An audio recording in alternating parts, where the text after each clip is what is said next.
Okay, wearable resistance. I am actually going to be sent some wearable resistance from LILA to have a try out. And I'm really interested. I'm fascinated by the concept of what this may offer us. And so we wanted to bring you an interview with the guys behind LILA. And we talk about wearables resistance, the science and the product. Okay, I'm very happy to welcome to the show Joe Dolcetti and John Cronin. Joe, CEO of LILA. We talked briefly last week on our podcast about a madman that had done an ultra-distance run using used a weighted vest. You have been involved with wearable resistance for a long time now, so tell our listeners a little bit about your background. Thanks, Bevan. First, I just want to say thanks so much for bringing me on. It's an awesome opportunity, and I love your show. And we're excited to talk about it because a lot of people are getting excited. As this crazy fella found out, the nice thing about wearable resistance is it's just resistance training, right? Yeah. And I think to make it relevant to the audience, everybody remembers a weighted vest, an ankle weight, and a wrist weight. Yeah. That's kind of the original wearable resistance. And they all sort of share the same thing. You could put them on, but they certainly weren't comfortable. Yeah. And if you were trying to include and focus on anything mechanical, they certainly didn't help that. You know what a wrist weight or an ankle weight makes everything cloggy. A weighted vest is certainly, we think more about heavy weight rather than optimal weight. But what's happened is, and it was literally that inspired me to develop the EXOGEN line, was creating a resistance that we could wrap and adjust and be able to move around the body in very specific microloadings that accentuates the movement and allows the athlete or the person to really stay focused on the most important things, that skill, outcome, technique, and whatever it might be. And I think that's one of the things that's really been exciting, because initially it was just supposed to be a better version of a weighted vest. Yep. And it turned out becoming something very different. It's not about the weight anymore. It's about where the weight is. And we moved into this whole area of coaching and technique adjustment. As you know, with a distance athlete, somebody who's an overstrider or an understrider, we can now specifically load to help them not only become aware of that, but then provide the resistive load in their running to help correct that. And so it's no longer about saying, oh, my legs need to be stronger for running so I can get more speed, and you're in the gym doing lunges. You're now directly addressing the issue in your activity, and the results are clear. It works. But we're still learning a lot about, the how much, the microloading, the periodization of it. We had 100 years to learn about traditional resistance training periodization. We're now 15 years into wearable resistance periodization. And that's why one of the very first relationships we developed was there with John and AUT to really study this. And as I always say to John, put the science into current and modern wearable resistance. Yeah. And you yourself, you've been involved in S&C for a long period of time, and national sports institutes, Olympics, all that kind of stuff. So your background is in high performance sport, and also, the strength and conditioning that goes behind preparing athletes. Yes, 100%. I keep blowing my mind with that. It's about 34 years. I started back in the 80s. I was an American football player hoping to play American football, tore my ACL and found myself, those were career-ending injuries back then. There was no surgery for them. I think that's when they were starting to experiment with Gore-Tex as a replacement for an ACL. And anyway, I knew I wasn't going to smash anybody on that knee anymore. And so I started training, and at 19, 20, I found myself getting into Olympic lifts and the gym all by myself. Nobody was in there. And a couple of coaches had asked me to come and see some of their athletes to make them stronger. There was no NSCA, there was no books. Yep. I was just simply the only guy in town who knew a little bit about weight training because I'd self-taught myself. And at 20 years old, I was training our national wrestling team, preparing them for the Commonwealth Games and the Pan Am Games with Olympic lifts. And that really just set me off in the field. And then I just thought, well, if I can't do it, I'm going to train it. And then I started to discover these things called strength coaches and the old Bill Kramer and Mike Stone days. And then, so I went on. I eventually got into the NBA. I was the first S&C with the Vancouver Grizzlies when they expanded into Canada. Worked with several pro teams and pro programs across the leagues. And then I got the opportunity to come out to Asia with an Olympic program in Malaysia. And I've had a 20-year run out here in Asia, working with sports institutes and Olympic programs, certainly throughout the Asia Pacific region, but around the world. And now with EXOGEN, we're engaged with, everybody. So it's been an exciting time. Training's been my forte, and it was in that training with actually some sprinters bound for the 2004 Athens Olympics, where the first real aha moment for me on the track. We were dragging sleds on the track, and the coach and I were just looking at these guys and complaining about the mechanical changes and everything that the sled wasn't doing. And I went home that night and just sat a lot and thought about those tights that he was wearing, and if we could only wrap weight really tight around the body, on the glutes and the hams and the hips, we can get right into the real muscle action. Yeah. And I just went on the net and I spent probably a month exploring options, and there was nothing there. And I literally took an old weight vest and some material, and I started cutting up loads and sewing pieces together. And 17, 18 years later, here we are. Okay. Well, John, you invested in the science of S&C. You have been for a long period of time. Your story, I think I've heard an anecdote as well that you had similar vision to Joe in the sense that you used what was it, a fishing vest and weighted sinkers from fishing lines and everything like that. You were essentially trying to think about doing the same thing. Yeah, absolutely. Like as you've said, my history with S&C is long. It started many, many years ago, and it was at a stage when I was consulting with our NZ Academy of Sport, the old high-performance sport New Zealand, when I was finding that I just had lots and lots of questions, and you'd read something and you read something else and you couldn't make sense. So I decided to actually start making sense of that myself and pursue a PhD many, many years ago. Yeah. And one of the things that really, really interested me at the time was that, the strength training in the gym has its purpose, but I was always looking for something a little bit more. I always knew that it had limitations. So I was always going after these different specificities, velocity specificity, posture specificity, trying to actually make sure whatever we do in the gym transfers across to the sporting activity of interest.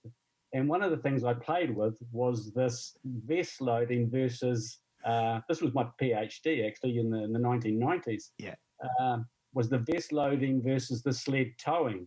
Okay. And at that time, I tried to invent my own stuff. It was, safety belt webbing and little pouches. And then I get all the fishing tackle and put the weight in the fishing in these little pouches. And honestly, when people started running with it, it was dangerous. Bouncing up and down, and actually some of the research you had to actually, if they went, sprinting at 100%, you'd have to hold on to the vest. You couldn't run naturally with it. It was that bad. So, yeah, like for a period of time there, I just gave up on that research because I didn't think there was a very good technology out there that could actually do what it needed to do. And even, started doing some other stuff around 2011 with it, but still, no, there was an absence of really great technology around it. And then in 2014, I was doing some consultancy in Malaysia, and this bloody Canadian guy came up to me and says, "Hey, have a look at this." And I had a look at it and I fell in love, and I says, "Can I take it home? Can I take it back to New Zealand? Can I do some research with it?"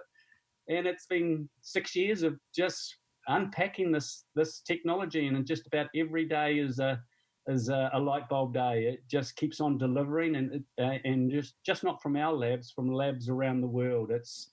We've learned a lot, and we're going to learn a hell of a lot. We've concentrated on a few sports and a few activities, but there's lots still to find out. So, yeah, there is in a nutshell, Bevan. Okay. We all know about the benefits of strength training and how that can be applied to basically all sports, but the key question that's always been asked is the functionality of where does that strength training go? Does it directly correlate into the sport's specific movement? And I know that both yourself and Joe, that has been the lifelong struggle up until this point, I would say. Do you think that's correct to say, Joe? Yeah, 100%. And I think, to be honest, it was a bit accidental that became the direction of EXOGEN. And I think it's because it was literally almost 10 years in development just on the base product. we were trying to do what everybody else was doing, was just add weight to the body to increase intensity, right? Yeah. To put in more effort. So if you're going to do plyometrics, you got a nicer tool to do plyometrics with. But what we found was, once we started putting on athletes and coaches, they're like, you know what? I don't need another strength tool. I need a movement tool. Yeah. And they quickly, athletes and coaches. And I remember, what's her name? Valerie, your big shot putter. Valerie Adams. Yep. Valerie Adams. Yeah. Now I was talking, this was 3-4 years ago. We were there. We had done a demo with a bunch of the coaches out there, including some of the guys from the All Blacks and various programs in New Zealand. And I was talking to him and I was talking to him. He was asking me about it. And I was just sharing some thought on the power in the arm. Yeah. And he just turned around, and it was one of those real moments too with coaches where you realize how a coach is way more interested in technique and skill than fitness as an outcome, right? I mean, because technique and skill always improve performance. You know, specific physical parameters may or may not. They might already be at an optimal level. Yeah. And he just said, I got to be honest. He said, Valerie's got no problem with power. You know, we're not trying to do more in the gym. He said, the only issue we're working on right now is the rate and speed and angle of her ankle rotation. Yeah. And that was it. That technical issue is what the very best shot putter in human history is working on for the next 4 years. And he said, and I'm really interested on looking at loading profiles with your kit around that ankle to help, one, maybe create movements of inertia that she's not used to feeling, and two, then to hamper that and make her focus on improving it.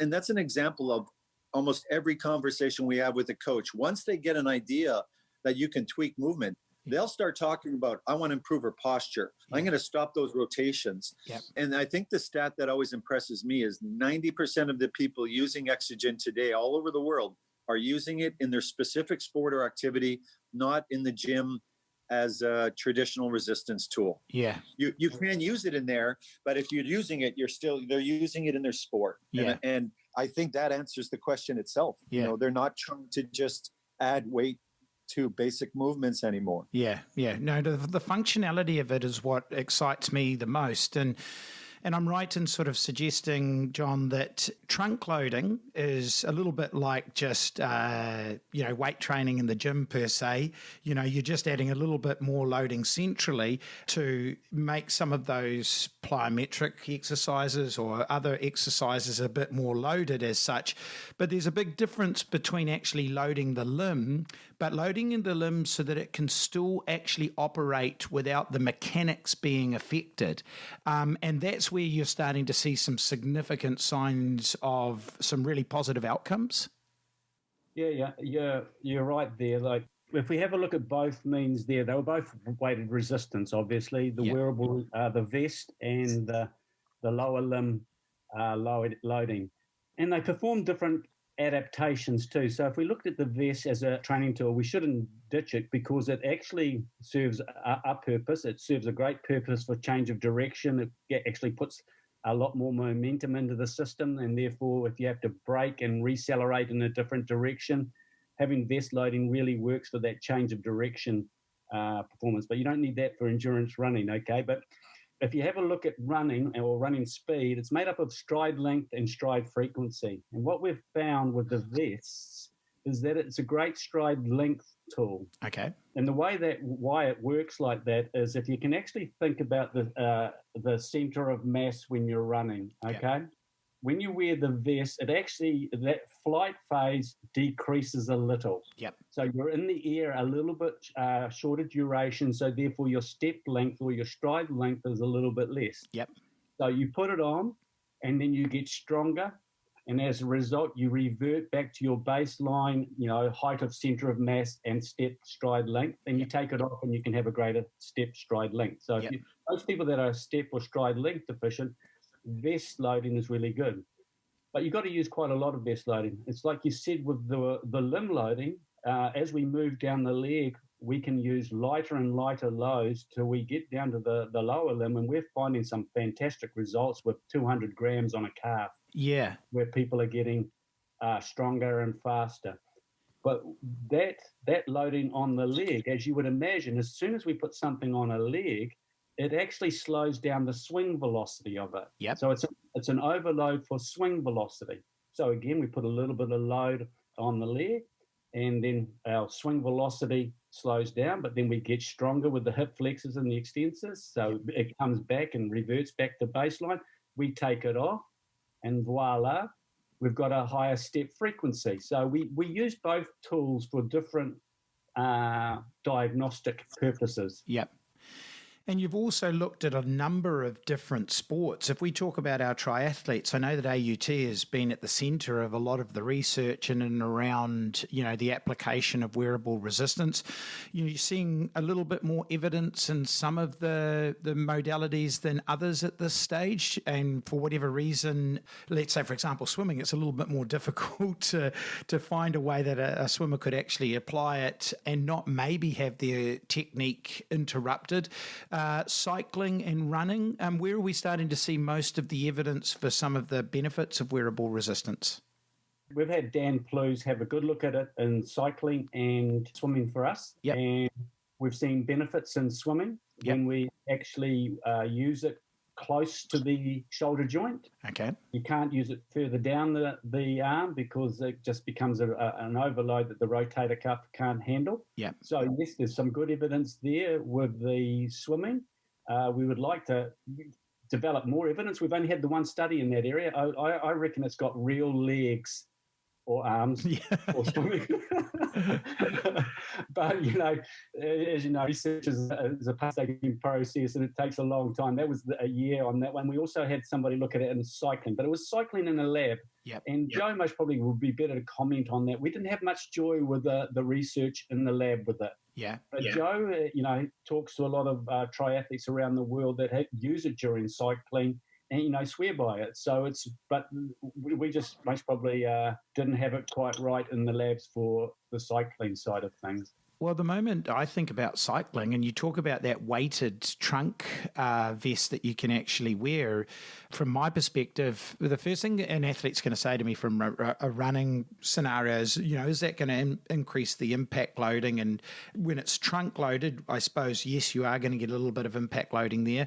But if you were to take it into cycling and you said to, a relatively small or large athlete that we're going to do a set of hill reps, but we're going to load you up by another X amount of kgs, but whether you've done a research subject on that, study on that or not, that sounds like overload to me. What do you reckon, Joe?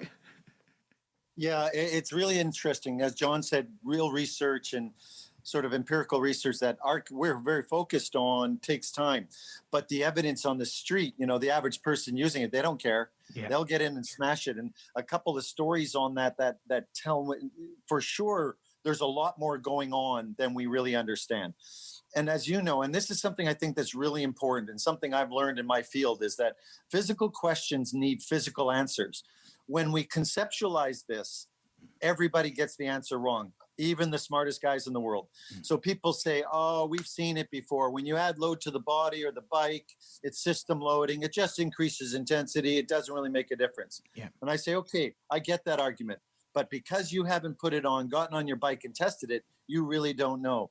And we have. And I'll give you an example. And it was our friend we were talking about just before this podcast, who, as you know, is an Australia champion Ironman, one of the best age groupers in his class in the world. His very, very first test, and I remember this. And I think what's important to remember, the loads we're talking about are in grams, not kilos. Yes. So people say, oh, this is going to affect this, this, and this. And I'm thinking, okay, well, we're not talking about putting 5 kilos. We're not weighted vest mentality. Yeah. Our sleeveless top is designed to put the right amount of load. And for you as a runner, it might be a posture loading profile on the shoulder with 400 grams specifically to develop your body and your hips ability to push up and maintain tall posture, which keeps efficiency. Yeah. And that's where the benefit comes in the run, not just in saying, yeah, we put 5 kilos on you and you worked harder. Yeah. And so I think it's important to realize that this whole concept of wearable resistance is really on where the load is, not how much. Now, that guy we were talking about, he said, I'm going to try this on the bike. What do you recommend? So I said, start with the shorts. That's where a lot of the power and the movement comes. And I said, let's try something interesting. I said, I think the hamstring is often an underlooked group on the bike because it's not considered part of the push cycle. It is in the recovery. Yeah. But I know one thing, when I look at every cyclist, especially the sprinters, they have these massive hamstrings, and they're very different hamstrings than a track sprinter's hamstring. track sprinter hamstrings are bulbous because of the motion. Cycling hamstrings tie into the glute a lot thicker. There's a very different adaptation happening. I said, so try loading directly on your hamstrings. Let's see what happens. He said, okay, how much? He was going for a 200-kilometer ride. You know, these are those psycho Saturday morning rides that triathletes do before breakfast. And so I told him, put 200 grams on a hamstring. Yeah. Total load on the system, 400 grams, moving through that cycle. Now, you know him and I know him. Do you think 200 grams was going to be acceptable? No, of course not. He put the kit on, like everybody else, because it's so well designed. It's contouring. You've seen it. You've played with it. You don't feel that 200 grams. So his first thought, like everybody else, and he's a world-class sports scientist, he said, oh, I can't feel anything. Let me load it up a bit. Yeah. He ended up going out there with a kilo on each hamstring. He calls us up the next day. And I remember he said this to JC. He goes, oh my God, I have never felt my hamstrings after a bike ride ever. Yeah. And he said, right now, they're just screaming. Yeah. I don't know what's going on, but something's going on. Yeah. And I can't just start using this until I understand it. Yeah. And I said to him this, I said, but think about that. Everybody tells us, no, it's just system loading. But something was going on in those hamstrings with that weight that you've never felt. So we know there's adaptation. And I think JC can share something really interesting on, it's even given us a way to look differently at movement, because this is the most important thing. Movement is rotational. Mm-hmm. Rotational workload is what we're finding is the key stress that we're able to stimulate. And that's why performance change is so affected. And when John was first starting sprinting, track sprinting with EXOGEN, they were not seeing a lot of change in the variables they were measuring. The linear measurements that are normal for sprinting weren't seeing change, but every sprinter who was using it, and these are the best sprinters in the world, were coming back and saying, man, what a difference. Yeah. Man, I'm working so much harder. Man, it's targeting this. And we weren't capturing it until we realized it's because we're not paying attention to the cycle. We're not paying attention to the movement. We're just thinking about this outcome. And so I've always found that fascinating. And even in the swim area, loading, you know, the one area we focus on, the swimming, there's a lot in the cycling area that we still need to understand. But I can tell you, some of the best triathletes in the world are putting it into their bike and swear by it. Yeah. But they also find their own area. Some people will notice it more from the calves, some in the glute and the hamstring. Some it's about activation. And I think that's important too, is when you have a tool with variety, the law of individualization says don't compartmentalize it. Don't make it a one thing. You have to kind of know what your issue is as well. And that's why we always recommend, you know, we've got great guidelines to get people started to find their own issues, but take it slow, learn about it, feel it while you're starting out. Yeah. But I think like John sharing some of that area on this whole thing on rotational workload, you asked me after 33 years in sport, this is where the future is going on where and why and how, especially in cyclic movements like swimming, cycling, running. We really have to understand that and where we can make such an impact. Yeah, definitely. I think the thing that impresses me about the system itself is you both described how you tried to make your own weighted vests years and years before you got the technology to the point that where it is. But it's in the panels and the weighted panels that you can apply to the EXOGEN gear that you're actually wearing, and they sit so snugly against and displace the weight in such a way that, like, you know, the athlete that you were talking about, they didn't notice that they're actually wearing extra weight. Yeah. It's not until they make those movements that they can feel that the movement becomes loaded as such, and it's so subtle as to where you can actually place that weight, because it, you know, attaches with a Velcro type fitting to the garment that you're actually wearing, that you're never feeling bulky or one particular area is overtly weighted until you actually start to perform the movement. So that functionality is so true to the garment. Now, the thing that I also was really impressed with, and it was the first time that JC reached out to me and we had a conversation about this, was the aha moment where running was concerned, when you started to actually realise that at foot strike, the extra load was only, as you mentioned, as low as 200 grams. So people who were worried about this extra load at foot strike, you were able to illustrate why the only extra weight that they were feeling at that point of foot strike and running was the actual weight of the attachment to the vest. However, through the swing phase of the movement, depending on where you placed the weight in relation to the hip, you could increase the amount of resistance over and above just that simple 200 grams. So John, can you do a better job than me of explaining that aha moment? There's aha moments all the time with this stuff, Bevan. Yeah. The beautiful thing about this is, and just to the listeners, it's really based on physics. There is no smoke and mirrors here. It's the real deal. It works because it's based on first principle physics. And if it doesn't work, then you don't know what you're doing. So it's as simple as that. So one of the concepts of physics is this concept of inertia. And inertia is resistance to change in motion.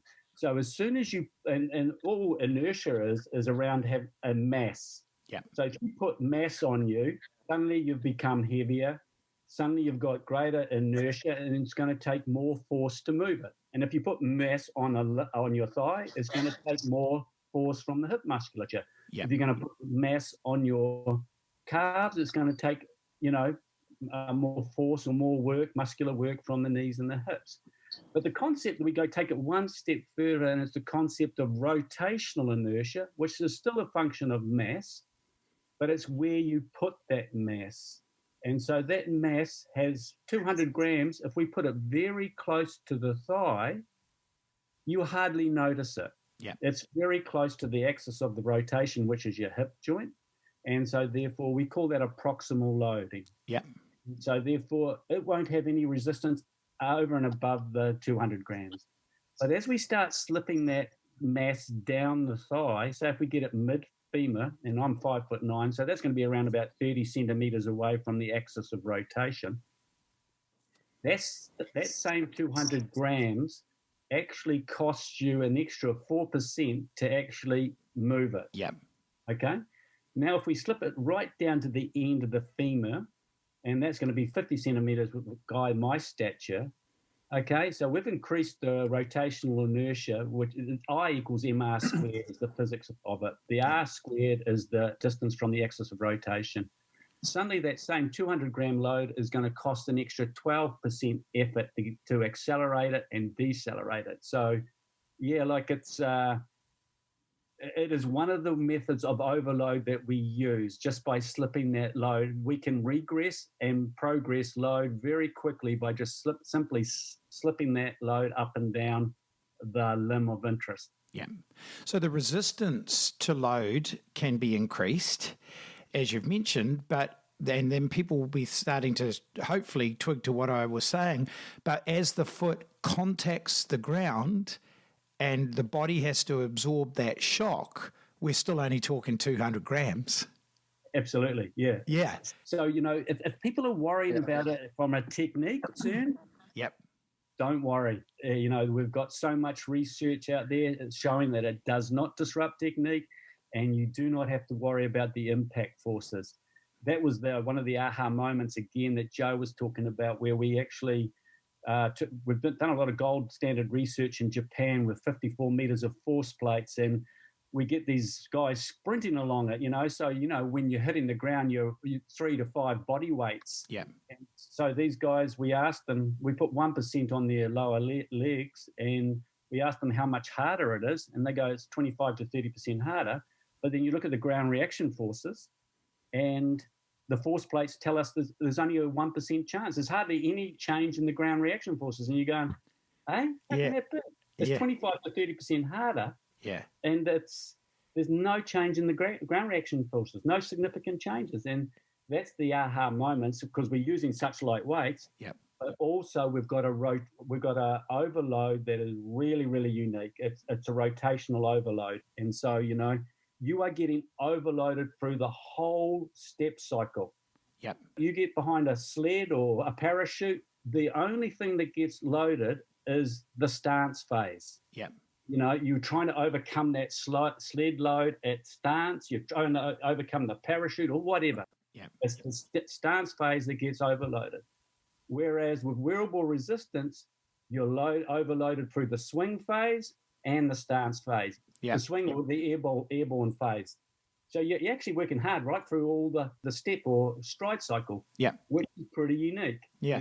Now, people are going to probably think this is with the domain of elite sports and professional sports, and you guys are, working at the highest end of academia. And I know Joe is regularly talking with, team sports and people at the highest level of that particular profession. But this is actually something that is available for any athlete that wants to go out there and actually start to do their functional strength training. I would be right in saying that, Joe? Yeah, 100%. Of course, we all of us to some degree have been focused at that elite level, but the product, I'd say 70% of the triathletes using it are age groupers, and they're all making those same improvements. I mean, now here's an interesting thing.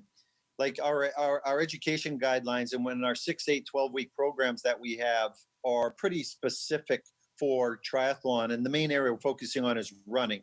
You can make a big impact there because and for most, as you know, what is it? You swim for show, you run for go kind of thing. Yeah.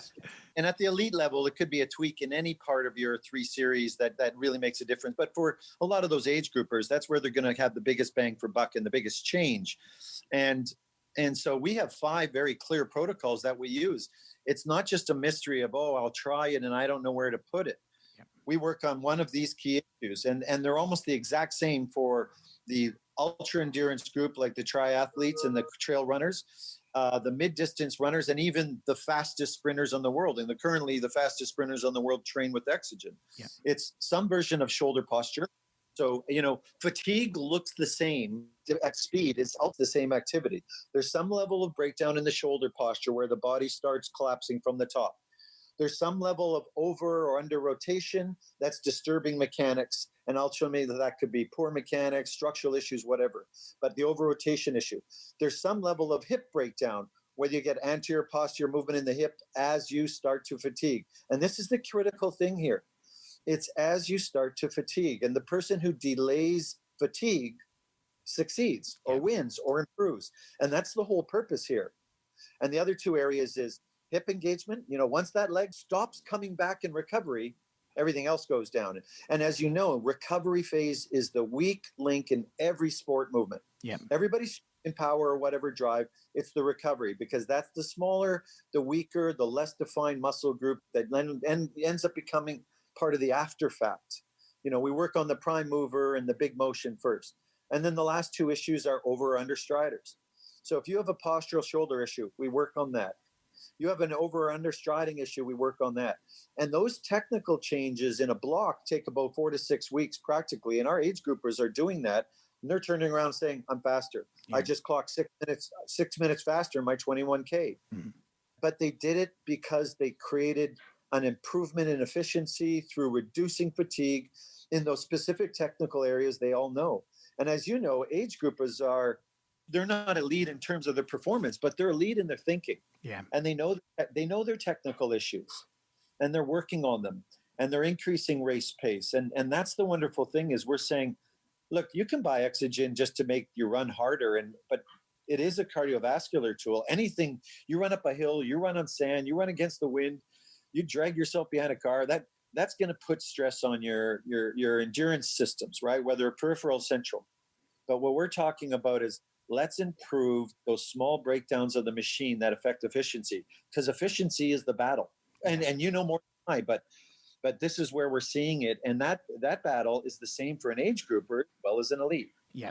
Yeah, and I agree. I think the one thing that this is by no means necessarily something that you guys have consciously thought of as a solution to a lot of age groupers' problems, but time poor athletes don't always have the chance to go out there and do strength training at the same time as their sports specific training.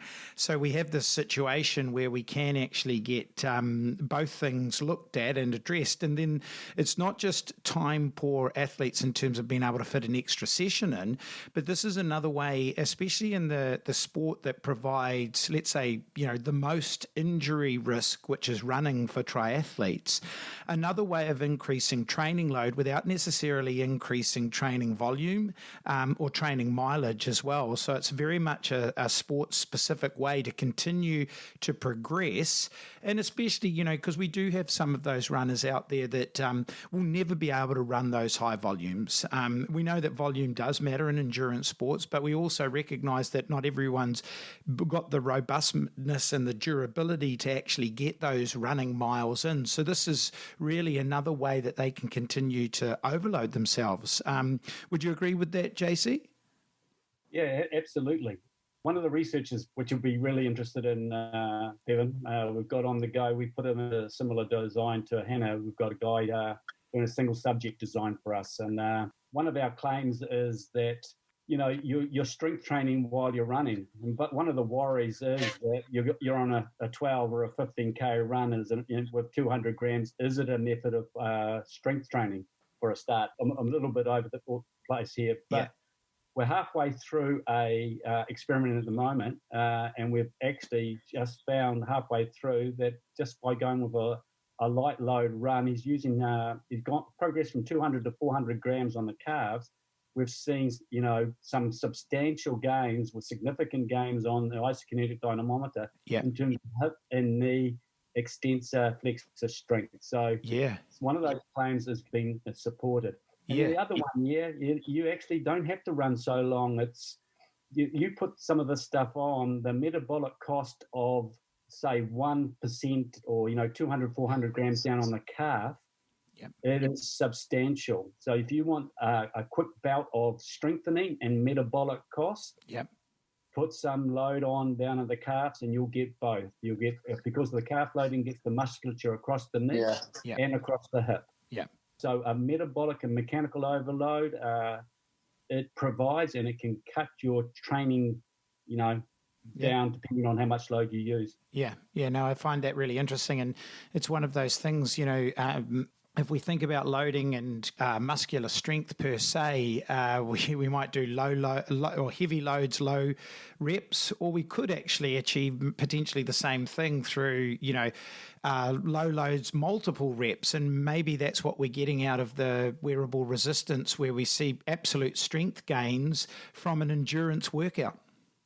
Yeah, it's been fascinating, this piece of research, but I'll put a caveat in there. We've just seen a little shortening of his step length. Okay. Which makes a little bit of sense. If you're strengthening up in your hip flexors and extensors, you're most probably starting to get a little bit tighter. So in tandem with this type of training with the wearable resistance, we've still got to do our normal range of motion, dynamic type of flexibility type of work also. Well, don't panic, people. We're not going to walk out looking like Arnold Schwarzenegger after this and all of a sudden have to go and sign up for a yoga class.